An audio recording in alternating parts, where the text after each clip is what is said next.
wanted to talk about Bea's life and my life, and I told him that Bea would rather die than tell a lie.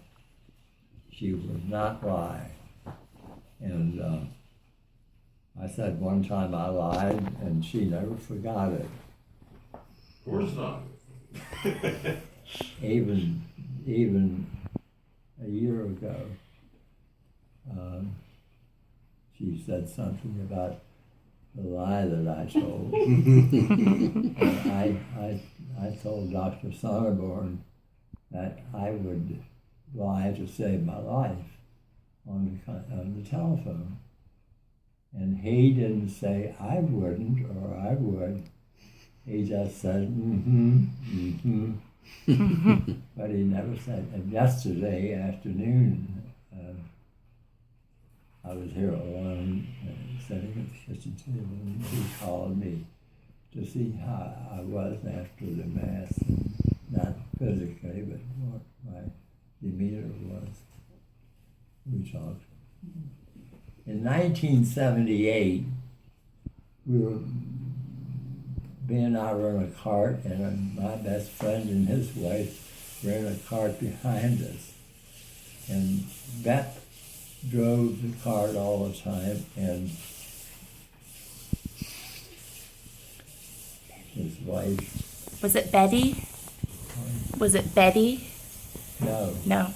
Well, anyhow, we'll call her Betty. Okay. Betty never touched the steering wheel, never drove the cart. She was a little older. And John was about 5 or 6 years older than I. And he owned a very, very successful liquor, Prime Meat store. Okay.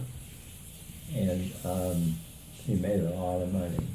And but he was so nice to us. He was so nice to me because one time I worked for him for $17 a week. I was 20 during the summertime when I was in school. But anyhow, The golf cart crash, right? That was 1978. John and I teed off on the men's tees, and Bea drove the cart, which was ahead, up to the ladies' tee, and got out and walked around the back of the cart and was reaching for her club when this woman decided that she'll move the cart up.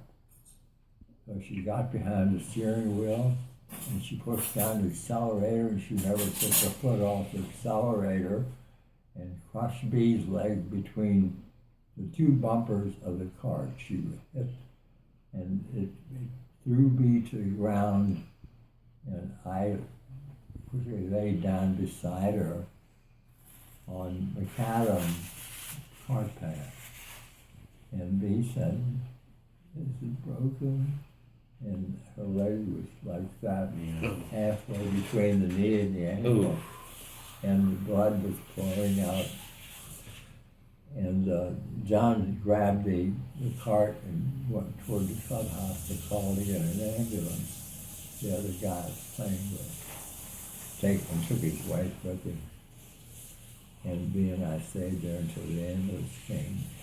And we went to the hospital, and the surgeon said, "Sorry, but I'm going to have to amputate."